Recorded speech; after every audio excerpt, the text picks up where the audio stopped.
is a great honor for me to be here today, and in some ways I'm trying to present to you the evidence that I have collected. It is not completely my opinion, but it is what the evidence says, and I hope that you can get a little bit stirred, and it gives you an idea on if you want to follow evidence-based practice. There are a few strategies in there that would help us to move ahead.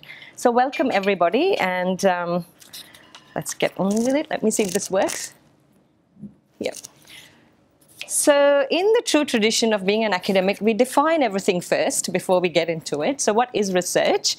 And the Oxford Dictionary defines research as the systematic investigation into and the study of materials and sources in order to establish facts and reach new conclusions. So as you can see, it's about getting new knowledge out.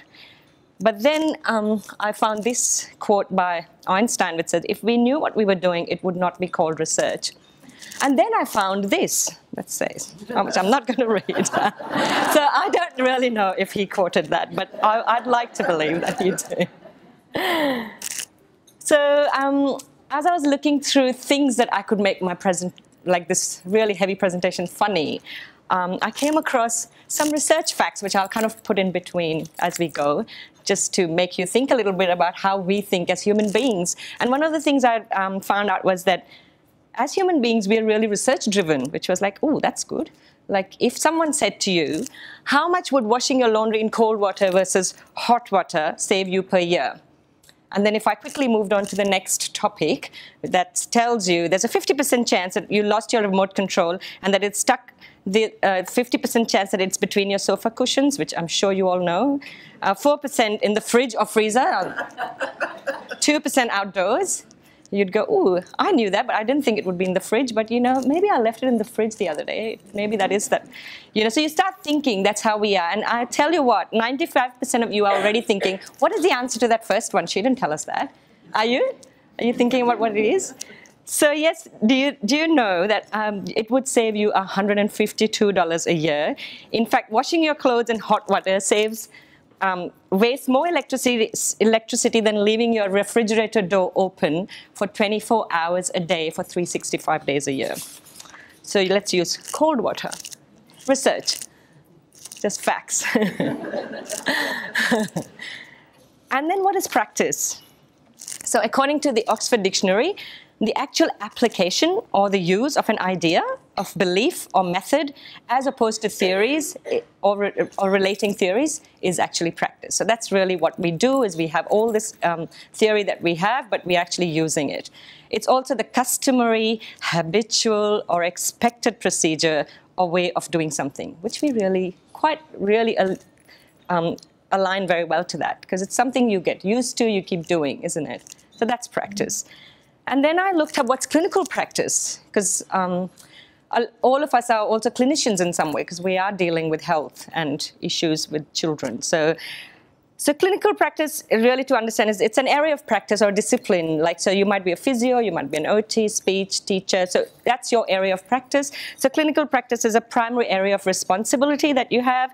It could be quite general, so you could be following clinical practice guidelines for being a physio. It could be specific, like you are just specialized, so you would be a pediatric physiotherapist or a pediatric speech pathologist. Or you could be in a client group, like ECIA is a client group, or you could be part of an organization like at Scope we do this, and at Noah's Ark we do this. So that's all what clinical practice is. So it's a way, it's still the application, but it's kind of, as you can see how it changes depending on where you are. So what is evidence-based practice? So we want to now join all this up so that we can, this is, if you are a student or an academic, you have seen this picture about a million times. But I just thought I'll throw it up there for us to understand the value of clinical expertise, the value of being with clients and with patients. So evidence-based practice is actually bringing all of that together. So it is the best research evidence. But it is also your clinical expertise. So we teach students at university who get the best research evidence. And I tell you what, they can beat all of us to find the evidence. So they're really good at finding evidence, searching for evidence, but what they don't have is the clinical expertise that you all have. What they don't have is the patient. They don't know what the, I mean, of course, it's patient, but we don't say patient. It's the experiences that you get from the families that you work with, the children that you work with. So those, I prefer this, or I like this, I can't do this, even if it's got all this great evidence, but I really can't do this. Oh, sorry, I have to take this out.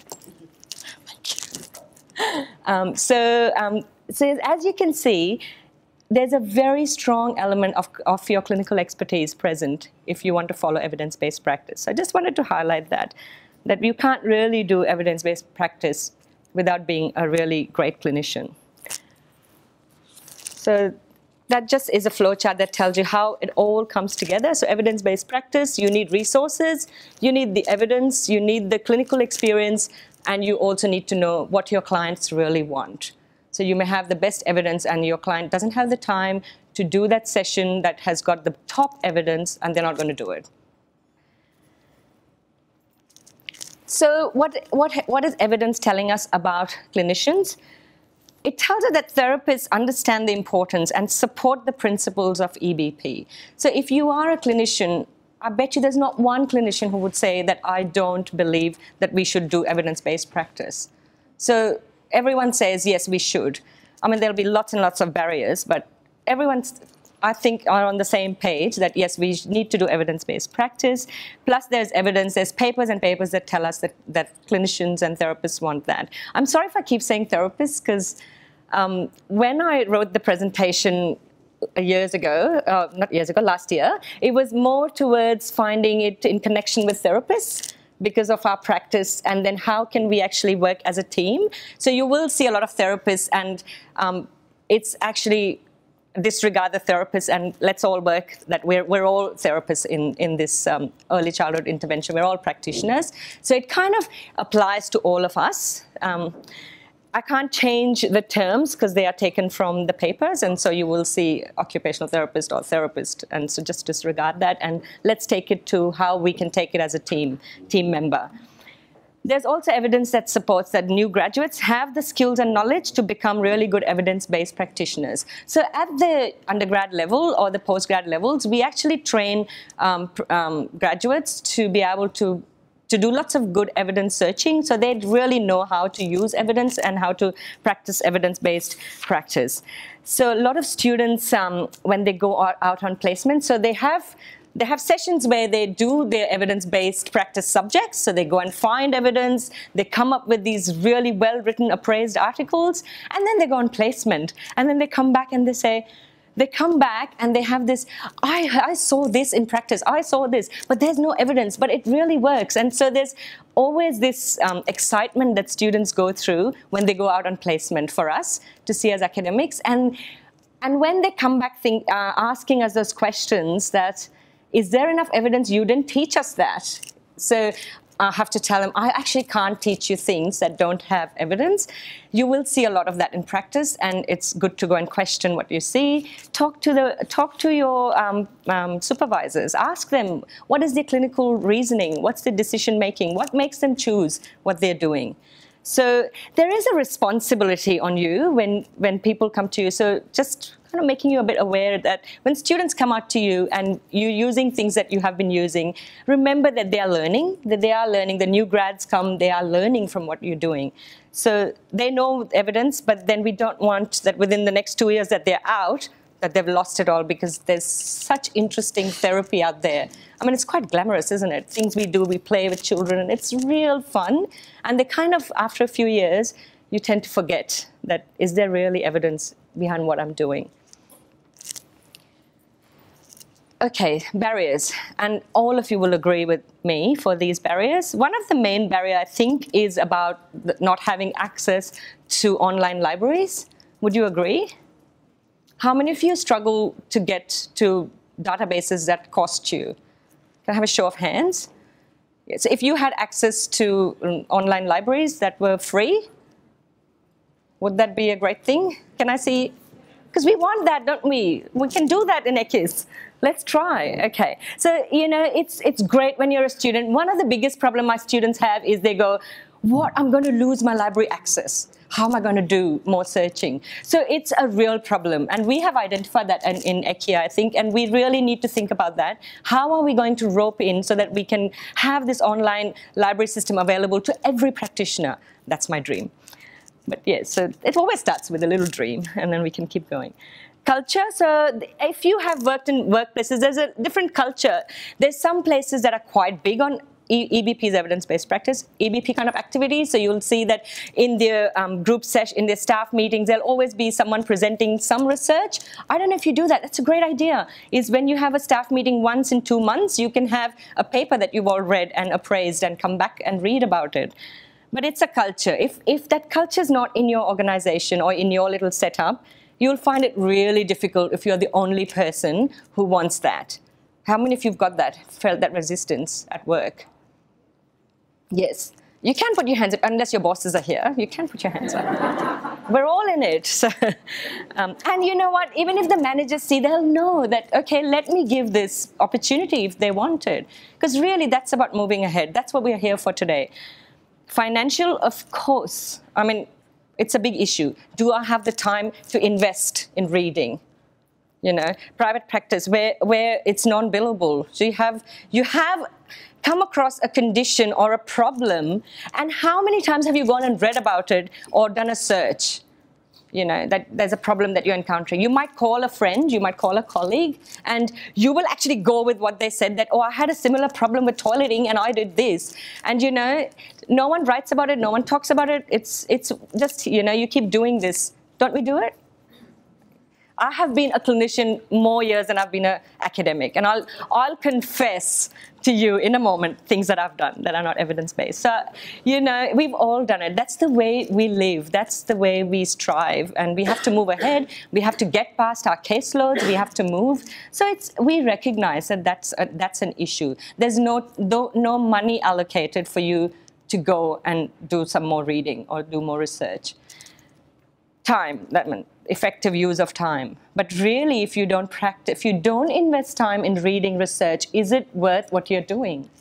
Think about that as well. So, you know, if you go out and say, but I don't have time for that, and if you have time to do other things, it's a way about making time to do something that you think is really, really important. And really, I'm not challenging time because I know we're really time poor, and I really acknowledge that. Just remember that sometimes you might have to put in that extra bit of time if you're looking for something that is either controversial or you're not 100% sure. Invest your time if you're not sure.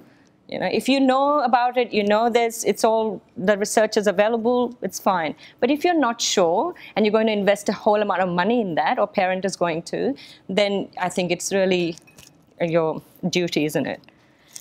So are we really evidence-based? This is my superhero.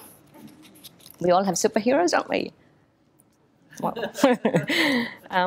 So I'll just be presenting the state of evidence for a few interventions. This is certainly not my opinion, but it is what I've collected. And I like to guide my opinion to be guided by research. So there's just a list of interventions that are backed with evidence that we can use in early childhood intervention.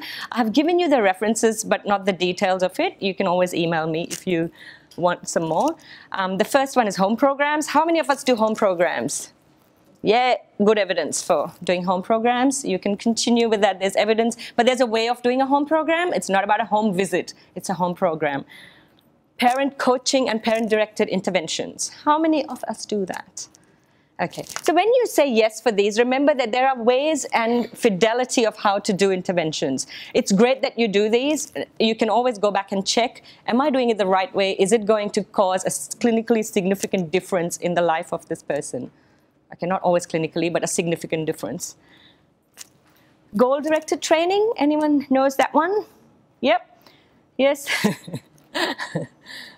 Yes, the goal-directed training is something that probably you all do. You don't call it GDT, but it is a technique where you work on specific goals and you only work through the goal, so you don't worry about how you achieve the goal. The goal is to achieve the goal. So it's very, very goal-directed. And it's a great way of working because it actually doesn't look at the disability. It looks at how we're going to get there. So I quite like that because it goes past the person's impairment level and goes up to the activity and participation level. And that is ICF talk, if you know that. Context-focused therapy, so therapy that's within the context of the child. How many of us do that? All of us do that, isn't it? We all work with the family, with the kinder, and all the rest of that. There is good evidence to support that that's effective in early child intervention. Routines-based early intervention. How many of us do that? Well, McWilliams needs to start writing papers on that. There's not a lot of papers, but there's a really good amount of evidence on it works really well. Then there are some collective interventions that use a dynamic systems theory. Has anyone heard of that?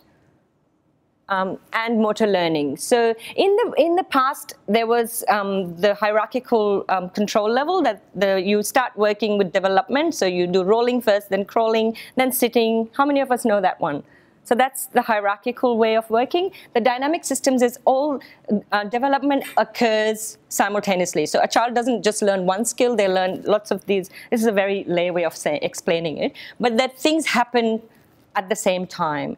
So if you just wait for the child to be able to sit before you teach them how to stand, there might be a risk that you're losing a lot of important things from happening. So you can actually work on more skills, and we call that a top-down approach, which is let's just work on the task and get the child going, rather than let's wait and spend hours and hours teaching the child how to roll over. Does that make sense? So that's the dynamic systems model. And it's based on motor learning principles, so the brain works with practice and repetition. So if you keep practicing cutting, the actual skill, rather than thinking if I work on hand skills, it's going to help in cutting, then there's a higher chance that the child will learn to cut if you do direct cutting. Does that make sense? So that's based on motor learning principles. Interventions using behavior and learning principles, a lot of us use that as well. Do you use behavior learning principles, cognitive approaches, talking to children, talking to the parents? So they really work as well. And it's my favorite one, because I love sensory processing. Always loved it, and I always look for ways in which I can use sensory-based stuff with children. So contextual intervention. So you can't take the child out to a sensory room and do things and bring them back and expect that the vestibular system has now helped him to do writing. But a contextual intervention is using strategies within the day of the child, every day. What can the child do now? He needs a jump. Okay, let's give him a jump, but then let's get him to do some work as well. So that's contextual within the context of the child's everyday environment. So if it's in the kinder, what can you do at kinder? If it's at home, what can you do at home? If you do it in your sensory room, can you actually do that where the child is in their own home? If not, then think about it. Would you do it? Some other ones are use of social stories. That's got a little bit of mixed evidence. Play-based therapy. We have Dr. Stignity here, who's done a lot of work on play therapy. And I mean, the good news is that you can use a lot of play-based therapy in your interventions with younger kids as well, which is always nice to know what to do with a younger lot. Cognitive behavior therapy for anxiety disorders in children. And there's a reference for that. Augmentative alternative communication. Now, that had really mixed evidence. So how many of us use speech aids, communication aids, AAC? Yes. So it was really difficult to come to a conclusion with those papers because they had mixed evidence. And I think we need to keep working more. People need to do a bit more task-focused research or something to let us know what to do. But I do know there's a place for AAC, but there was just weak evidence supporting it. Assistive technology, so things that we use with children and families. Family therapy, solution-focused therapy. Hydrotherapy are aquatic interventions with children, so that has shown some really good effects. And hippotherapy, horse riding. How many of our children do horse riding? It's great. So it was mostly for children with cerebral palsy. So some of these physical interventions were around children with CP. Do I still have you? There's another slide, another research fact. Fishing, a relaxing pastime, is one of the most dangerous occupations according to the US Bureau of Labor Statistics. It causes 128.9 deaths per 100,000, higher than fatal injuries for truck drivers, roofers, and miners, all below 35 per 100,000. It's the US Bureau of Labor Statistics. There are three groups here. One group says, wow, really? I didn't know that. One group says, oh, I wonder where that study is from. I wonder if that's really a right study. And there's another one that said, that's a whole lot of rubbish. So that's how we always respond to any research facts is, if you love fishing, you'll say, that's a whole load of crap. I'm going fishing tomorrow. So that's fine. So you know how we get stuck in the way we think? So if you thought, ooh, where's that study from? Good, because that means we can do it. We'll go and find more evidence for what we read. So I always tell students, don't believe what I'm saying. So don't believe what I say. You can go and look up the evidence, but go and look it up, okay? Because it might have my opinion and my bias in it, so I don't want to bias you. The next important part that we do as evidence-based practitioners is we measure outcomes. So can I just have a show of hands of people who measure outcomes regularly when you work with families? Great! Great, great, great. Because that is a real good way of being evidence-based. So again, there's a definition. Determining an evaluation of the results of an activity, process, or program, and comparing it with the intended projected results. So am I getting what I came here for? How can you even do it without measuring? I mean, like, how can you work if you don't measure what you're working on? So in some ways, I think it's really unethical if we don't measure what we do, because you get bogged down in everyday provision of services, but you have to find time to measure. And to measure, to learn something, meet legal, political obligations. How many of you do the end-of-year survey for the Department of Satisfaction? And how many of you that's the only thing you measure? I don't want to know. So, if it's a legal requirement, you do it. Just remember, it is a legal requirement when you work with a family. When you touch a child or a family, it's a legal requirement. You measure what you do. Like, you can't provide an intervention and not measure, if it's working. If you were in a hospital and we're getting something, some drugs injected into you, they come and keep taking your readings, don't they? So, I think I'm getting a bit emotional. So that's about measuring outcomes. You got a problem with avoiding personal accountability, and whose fault is that? So here are some recommended easy-to-use outcome measures that we can use in ECIS. How many of you have used a Canadian measure, COPM, or the GAS? COPM is the easiest one that anyone could ever use. GAS is a bit tricky to use, the goal attainment scaling, but if not, today is the day when you can go back and think about outcome measures. So those are the ones, the first ones. So always measure your goals, so do whatever, but it's good to use those two because they are valid outcomes, they're reliable tools, and you can have if all staff use it. It takes probably 10 minutes to sit with the family and say, what would you score this one? It's a number, it's really easy, the COPM, and we call it the COPM, the Canadian Occupational Performance Measure. Ask them, how important is this goal? 1, 2, 3? 1. Oh, where do you think you are? Are you a 1 or 2 or 3? I'm a 2. Okay, after you've done a bit of therapy or a bit of intervention, ask them again, how important is this goal? I've achieved it, it's not important. So, so you've moved, you've written it down. So, and sometimes the family says that that's not even a goal, and then you go, but that was a goal before. So, how many times has that happened, that the family's forgotten that this was the goal when we started, because they've achieved it. So you can see how it really relates to your work, how important it is to measure, and it's great for the family. I remember when I did my studies, and I used to go back to the families to ask them to score on the gases, again, something the family scores. They used to get really excited I think it's a 4, or I think it's a -2, I think it's a 2. So they used to actually get completely engaged in the process, and they're pretty right. Like, I know people say there's a bias when families do it. I used to think they were really spot on with the score that they gave.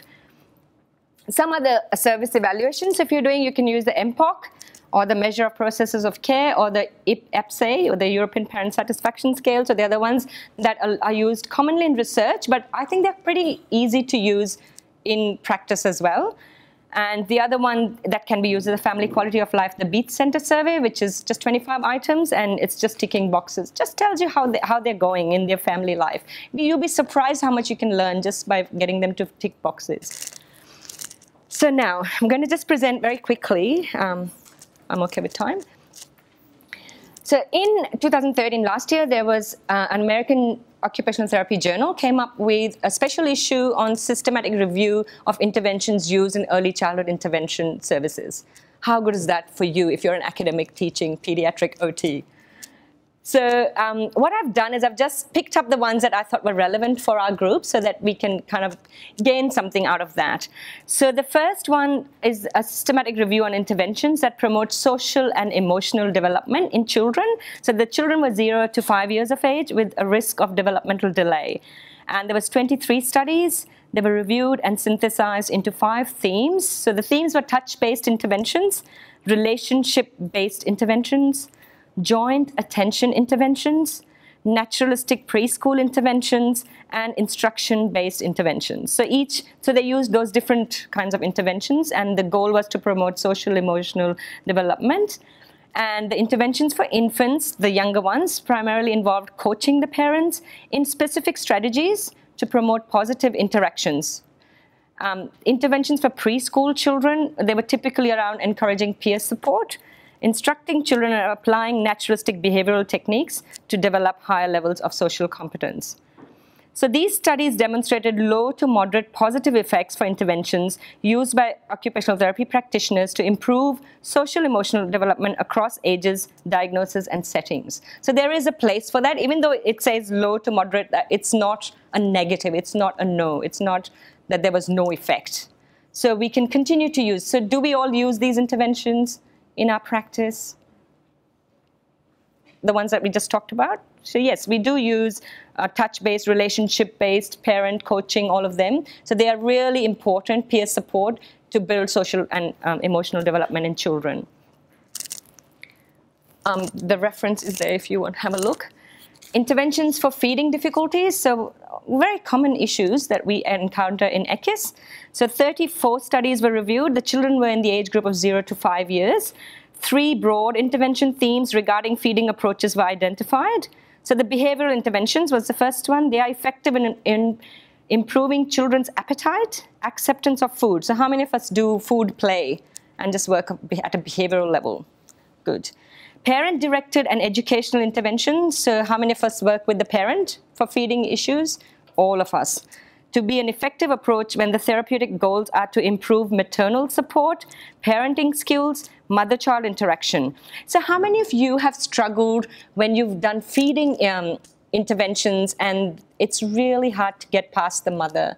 Because you have to remember for the mom, feeding is a very special time, and it's the time, probably the only time they connect at that age. So it's a very important thing to work with the mother or the dad, whoever's closest does the feeding.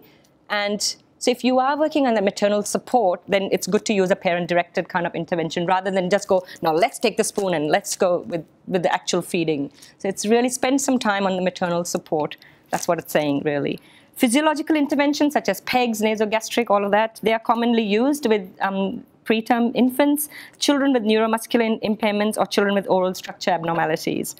So synthesis of the evidence suggested that various feeding approaches may result in positive outcomes in the areas of feeding performance, feeding interaction, and feeding competence of parents and children.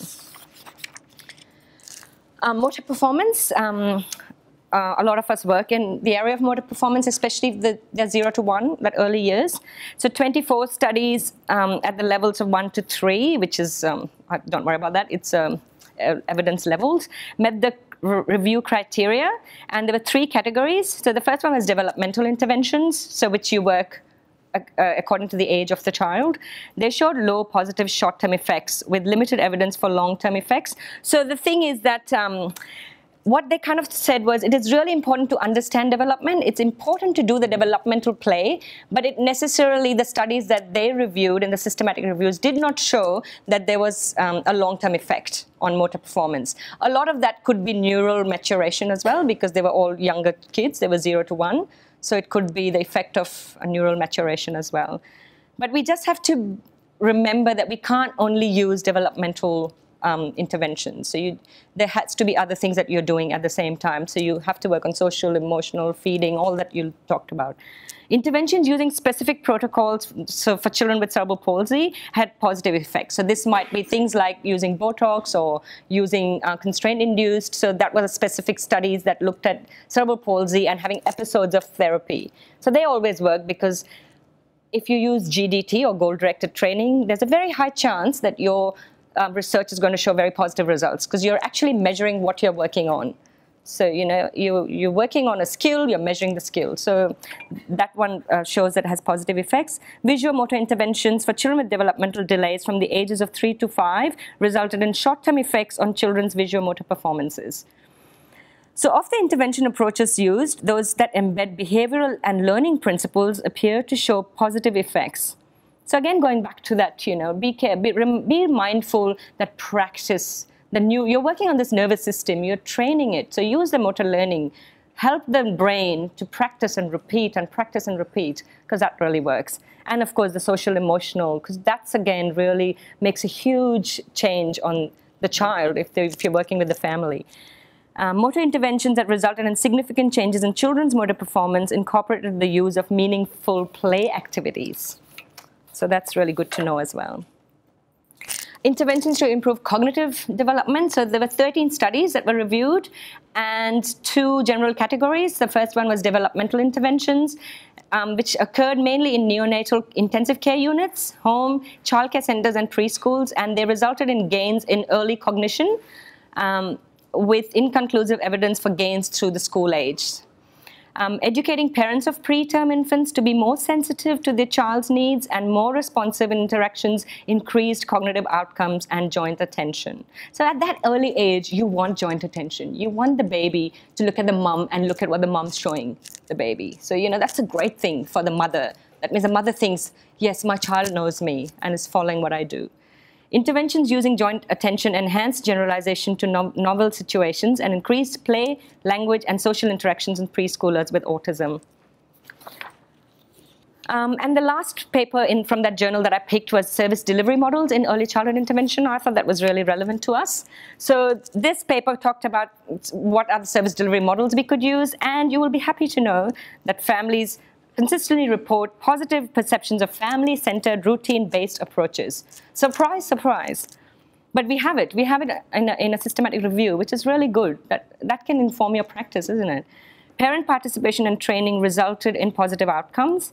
Parenting programs can have positive impact on a variety of outcomes for the family, the child, and familial relationships. It's really important that the whole family is involved.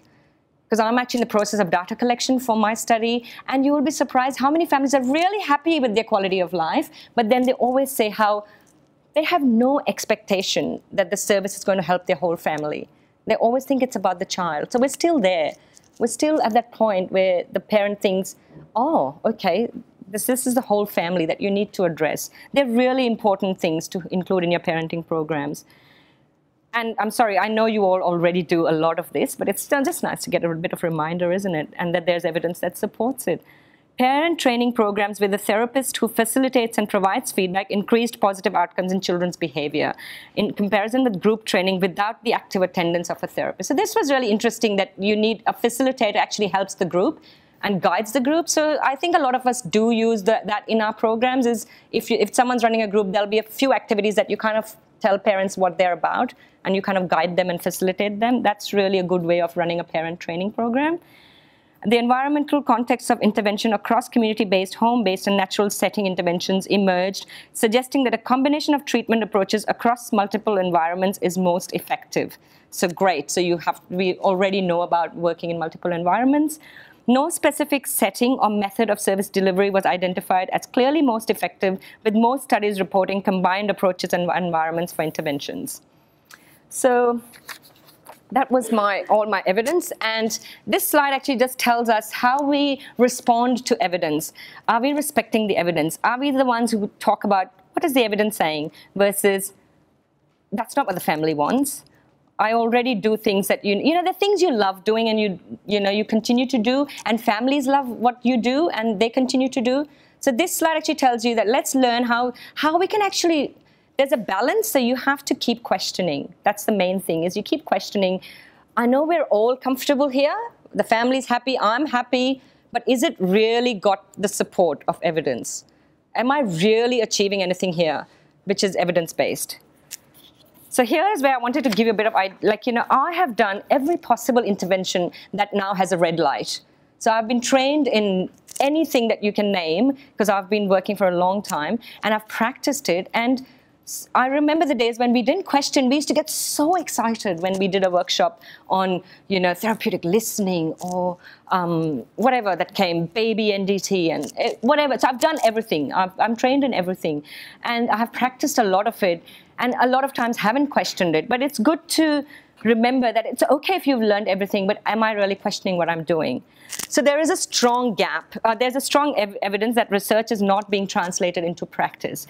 20 to 25% of patients get care that is not needed or that is potentially harmful. 30 to 40 patients do not get treatments of proven effectiveness. I'll just give you two examples. One is of traditional sensory integration therapy. This is the most researched intervention in the field of occupational therapy. But a recent American Academy of Pediatrics came up in 2012 with a statement about sensory integration therapy in its purest form, not sensory-based therapies, not contextual interventions using sensory processing, but the original SIT.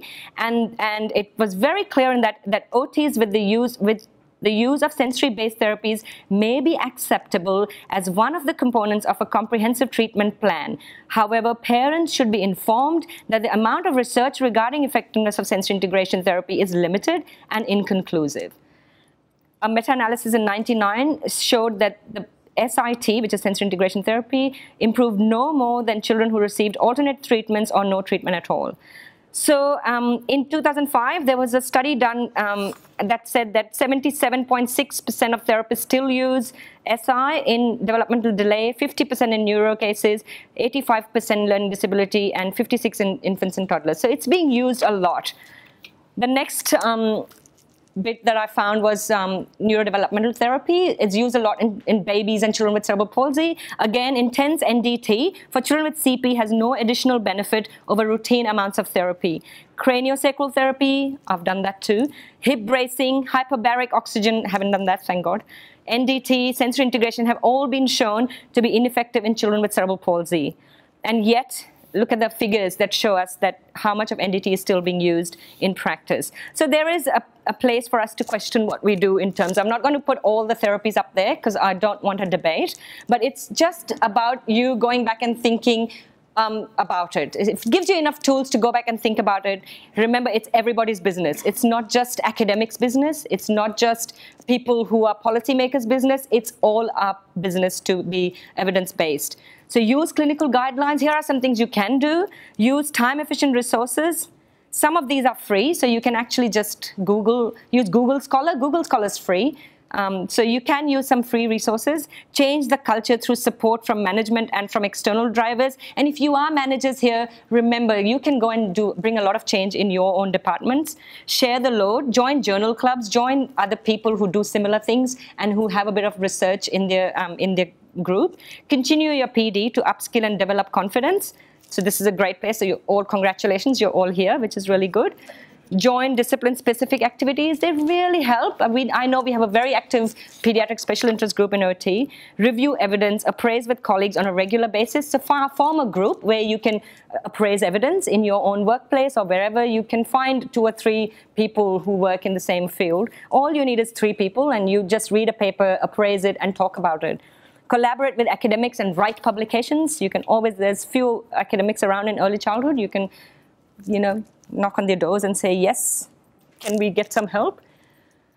So I'll just end with something that's going to defy everything I said. So I'd like to present to you this particular article that was published in the British Medical Journal. It's called Hazardous Journeys. And the title of the article is Parachute Used to Prevent Death and Major Trauma Related to Gravitational Challenge, a Systematic Review of Randomized Control Trials. So this study tells us that there's no RCT or randomized controlled trial of parachute use have been undertaken. So we could not have a sample that had with no parachutes and jumped and died. The basis for parachute use is purely observational, and its apparent efficacy could potentially be explained by a health cohort effect. Now, I must tell you what this means. So what they talked about a healthy cohort effect was individuals jumping from the aircraft without the help of a parachute. So if you are one of those, probably have a pre-existing psychiatric morbidity. Whereas individuals who use parachutes are less likely to have psychiatric pre-morbidity and may also differ in key demographic factors, such as income and cigarette use. So they might be on a higher income, they may not be smokers. So therefore, the apparent protective effect of parachutes may be merely an example of a healthy cohort effect. So that's that effect they're talking about. So individuals who insist that all interventions need to be validated by an RCT need to come down to earth with a bump. So in conclusion, the effectiveness of parachutes has not been subjected to rigorous evaluation by using RCTs. So we should not be using them for jumping from the aeroplanes. And just take-home messages. If you can take one take-home message, I think that's pretty good from one talk. I've put 4 there for you, and you can pick whichever you like. One of the easy ones you could do is using outcome measures to measure clinical change when using interventions where the evidence is not fully known or is weak. So if you want to use that particular intervention that you love, start recording. Use something that records and say, okay, look, in my sample at this workplace, it has worked. And then do some study on it as well. Just don't leave it there. Because others need to benefit from what you do. Stop using interventions that clearly have no evidence to support them, even if they feel right or you are loved by everybody. So inform them, inform people. Interventions need to support goals and achieve outcomes. Inform the consumers of the evidence or lack of it. They have a right to know. Our parents need to know. You know, how many parents go, I'm going to go into the oxygen chamber, and you go, don't do it, don't do it, don't do it. But you haven't told them that. Tell them there's really no evidence. It's your choice. It's your child. I would probably be the same if I was you, but I just want you to know what's available. I mean, that's not hard to say to a parent. So if half of what we know now will not be true in 5 years, then new high-quality evidence needs to be integrated into practice on a regular basis. Thank you.